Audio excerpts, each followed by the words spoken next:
Good afternoon. Welcome to ZTN News Blitz. Our top stories. 1.5 million Zimbabwean school children now accessing e-learning. Chamisa expels Mudzuri, Mwonzora and Komichi. South Africa's parliament, a virtual meeting hacked, speaker abused. And in sport, Australian 2021 Open hangs in the balance. Now, Zimbabwe's Education Minister, Kane Matema, says 1.5 million students in Zimbabwe are now accessing online lessons on the e-learning platform popularly known as Ruzivo. The country's second school term was supposed to begin this week, but was postponed indefinitely due to the coronavirus. He says teachers and parents have turned to the platform to help children with schoolwork. It has been on for more than 3 weeks now. We've been working with Ruzivo. Already 1.5 million children were using it. Says modalities are being put in place to ensure school children in the rural areas are not left out. Some schools actually are in rural areas where there's no electricity. Some schools, as you know, settler schools, some classrooms are still what? Trees, under trees, you know that. But we're doing the best we can so that every child access their learning materials. Now, modalities are being put in place to ensure school children in the rural areas are not left out. And parents in Zimbabwe want learners who are sitting for the national examinations this year to be given first preference when schools resume. The opening of schools for the second term has been delayed due to the COVID-19 pandemic, and schools were scheduled to open on Tuesday, 5 May. No alternative date has been announced yet, and government is considering a number of options which include adopting e-learning and reducing class sizes to enforce social distancing. Zimbabwe Schools Development Associations and Committee's Secretary General Evaristo Jongwe told ZTN that grade 7 ordinary and advanced level examinations candidates should be given priority. Schools have to be open because everyone else wants to go to the end of school. But what we're looking at, a scenario which is all things being equal. The government has to prioritize the access to Yama schools.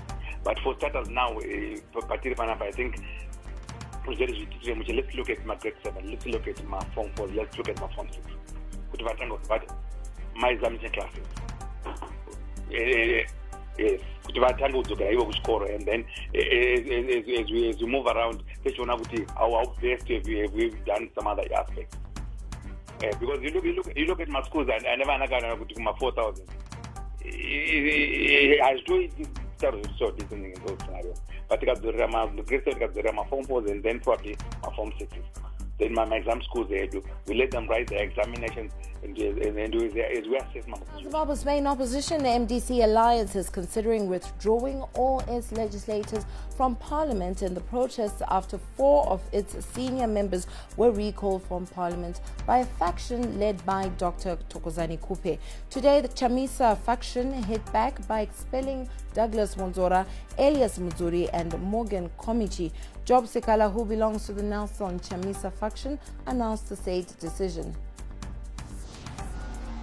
We have currently said disengage from any process of parliament and on anything that ZANU-PF will do. The next step will be the consultation with the National Executive. What is the National Executive's opinion whether our members of parliament should remain in parliament or not?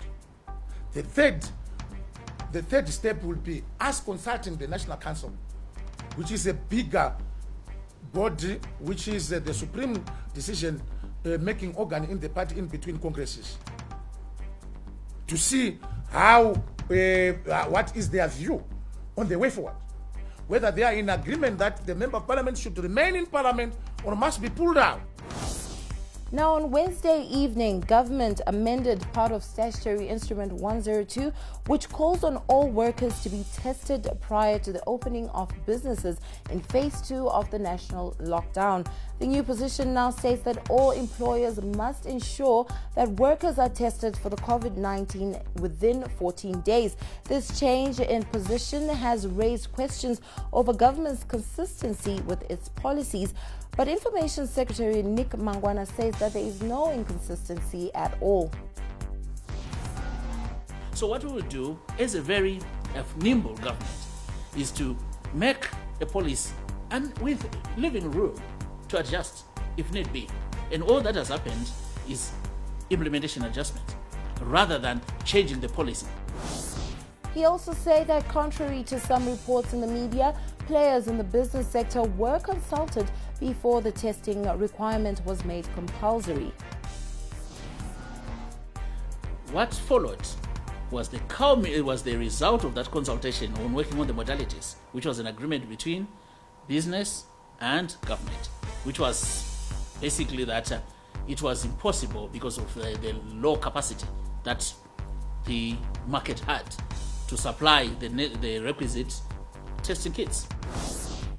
A total of 328 Zimbabweans based in South Africa have been cleared for self-repatriation via Beitbridge border post. The first group arrived this morning, and Zimbabwe's Consular General to South Africa, Melody Chaurura, said their returnees were being cleared in batches depending on how they were registered at the selected bus operators. ZTN Beitbridge correspondent Tupeo Mlea gives us more. A total of 328 Zimbabweans based in South Africa have been cleared for self-repatriation via Beitbridge border posts, with the first group having arrived from Cape Town in 2 buses this morning. A further 185 are expected to leave Johannesburg this morning, while 92 left Johannesburg last night and are expected to arrive anytime soon at Beitbridge border post. So far, there are 248 people at Beitbridge quarantine center, which was given to government by NASA. The quarantine center is a capacity to carry 280 people. According to our earlier conversation with the Deputy Minister of Social Welfare, Mr. Love Momatuke, he said upon arrival at Beitbridge, the returnees will be screened and transported in Zupco buses to different quarantine centers in their provincial. The Zimbabwe Stock Exchange Limited, ZSE, and listed stockbroking firm Morgan & Company are donating 100 infrared thermometers to the Ministry of Health and Childcare, and this is in line with the ZSE's promise to help fight the spread of COVID-19 virus through a commitment to donate levies collected from the trades executed from the 24th to the 30th of April 2020. The boss collected a total amount of 144,234 Zimbabwean dollars, while Morgan & Company donated 35,140 Zimbabwean dollars worth of brokerage raised on May 5, 2020. Zimbabwe says it is hopeful that domestic tourism will anchor recovery of the country's tourism and hospitality sector, which is reeling from the COVID-19. The country is projected to lose between 500 million and 1 billion United States dollars, and international tourists have cancelled visits and arrivals are estimated to fall by 85% at the worst if the virus does not recede soon enough.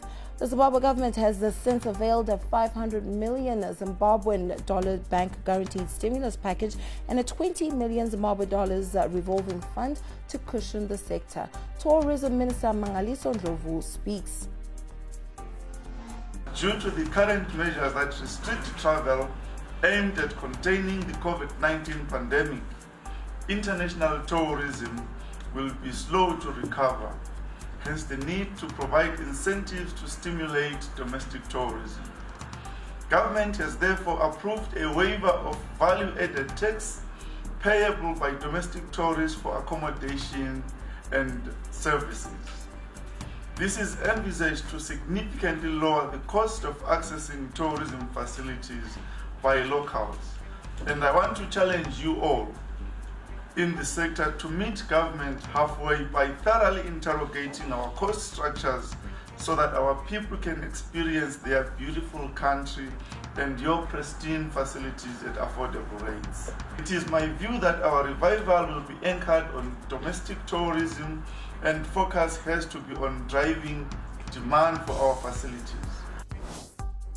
A virtual meeting held by a South African Parliamentary Committee was earlier today hacked and Speaker Thandi Modise was abused. The meeting of the Programming Committee had just started when pornographic images appeared on screen and a male voice hurled insults at Speaker Thandi Modise, who was chairing. The Speaker exclaimed and expressed her opposition to virtual meetings, and MPs described the incidents as sick and disturbing.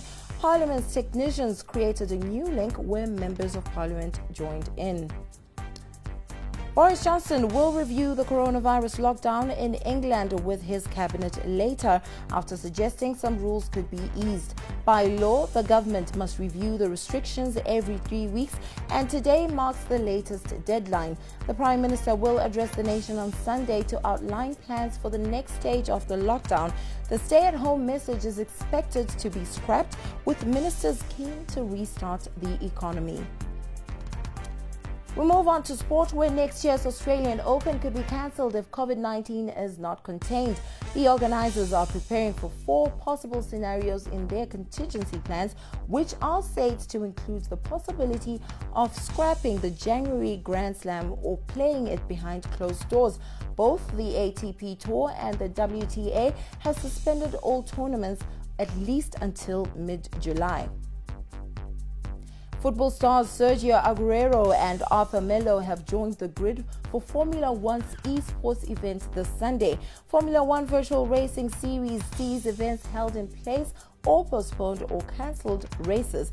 Aguero will partner Red Bull's Alexander Albon, who won the most recent event, and Barcelona midfielder Arthur Melo will also make his debut for the Haas team, joining a list of the athletes from wider sports world, which includes golf's Ian Poulter and Real Madrid goalkeeper Thibaut Courtois. South African football side Orlando Pirates have confirmed that one of their star players has tested positive for the novel coronavirus, becoming the first footballer infected in the country.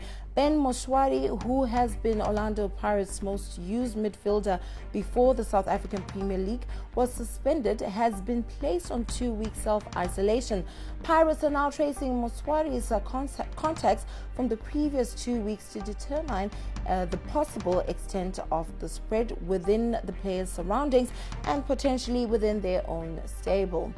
And that's all we had for you on ZTN News Blitz today. Join Robert Mukondiwa with the Diplomatic Passport up next.